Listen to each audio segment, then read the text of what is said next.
This is our review of the Amtrak sleeper car for the Amtrak AutoTrain, which we have other reviews on the AutoTrain and I'll link to them below.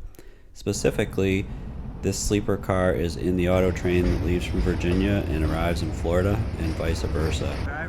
You drive your car onto the train and then you board the train and you have dinner and wake up the next day at the other city. This is the family room, which is advertised to sleep 4. The family room is located on the first floor of the train, so there's no stairs to get in and out of the family room. So taking a look at the family bedroom, which sleeps 4, when you enter the bedroom on the left, you'll find a very tall closet, almost floor to ceiling. And it's not as deep as I would like, but it is very spacious. And at top they have some nice towels because there is a shower out in the hallway that's shared. But you can fit quite a bit into there. Then there's the room door, which has a nice mirror on it. It leads you to the hallway. And by day, this is set up so that you can see on the west facing window there's a table you can bring down and 2 chairs. And up here, these are retracted right now, but tonight when the attendant pulls them down, you'll see these are the beds as well. So back to the chairs here, it does span the full width of the train car when it's a couch, which is really nice. There's tons and tons of leg room there. On the wall you'll see different controls. There's a thermostat, there's an attendant call button, there's reading lights. These are kind of multiples around the different parts of the room. The room itself is 5.5 feet deep by 9.5 feet wide, so it spans the entire width of the train car, which is really cool. Now we'll just close the closet door here. And you'll see the tables are on both sides. Those tables are retractable, so you don't have to have them out if you don't want. There's a trash can inside the room next to the closet, and then there's an east-facing window of equal size to the west-facing window. So for dinner, we're going to go upstairs and eat at the dining car. And the dining car has quite a selection for anybody who wants to partake. As part of your cost of taking the AutoTrain, you get a dinner ticket. Note the seating times go as far as 9 o'clock at night.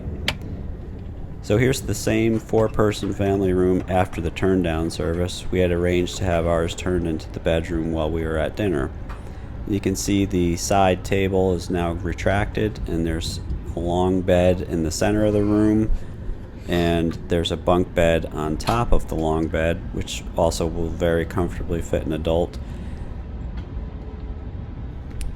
You could even probably fit 2 adults on the bottom, depending. And there's a little bit of a nook there for your stuff because things get kind of squished when they pull the beds out. It takes up a lot of the floor room, so you really don't have much leg room left.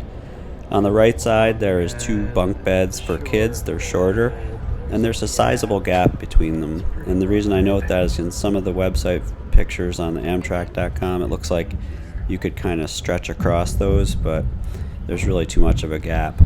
But here's the lower bed all laid out. It is the widest bed, it is the longest bed, it is the biggest bed in the whole setup. The upstairs bunk bed's a little shorter. And again, this is 5 feet deep, but 9.5 feet wide, the room dimensions. So that lower bed and that upper bed really have the most leg room. But we didn't mind it too bad. We were able to use all 4 beds. I'm not sure what height the kids will reach before we won't be able to use those smaller beds on the side.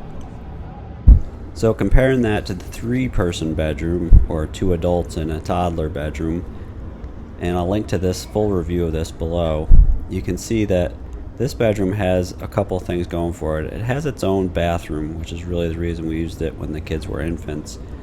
And then it's 6.5 feet wide by 7+ feet deep. So it's a slightly different arrangement. It only has the window on the one side, but it is a picture window. It's bigger than the one in the family room that I just showed you.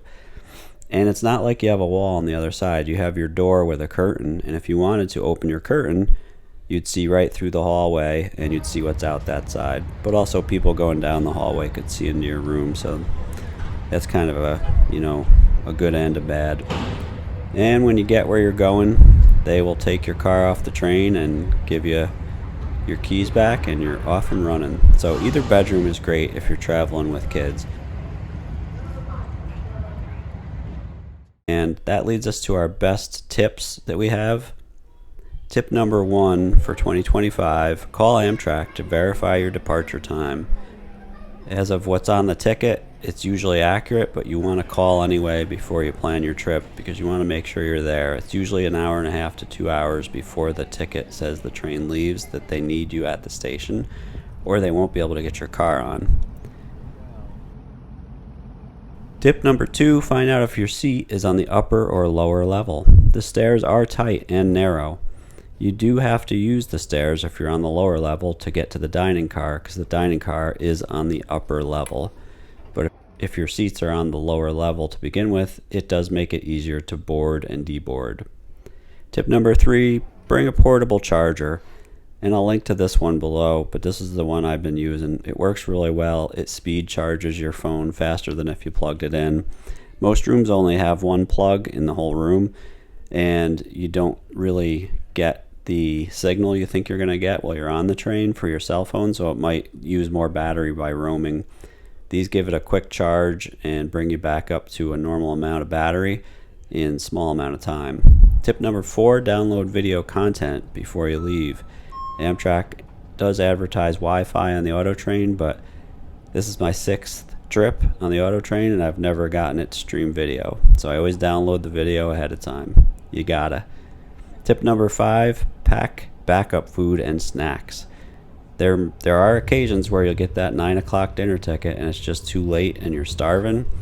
And there's other occasions where we've been on the train where it broke down and we were on there an extra 6 hours and the bar actually sold out of all of the normal snacks, lunch foods and stuff that you would think, oh, I'll just go up and get my extra meal there, because we were on the train for an extra meal that they didn't prepare for.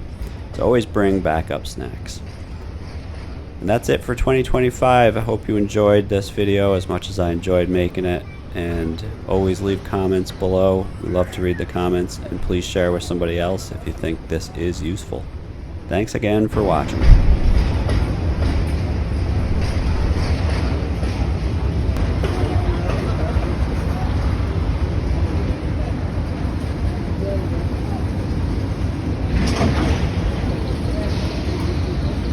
Driving right in there. You know. You're driving right on there. Right. We'll go back to the gift shop. No, I'll just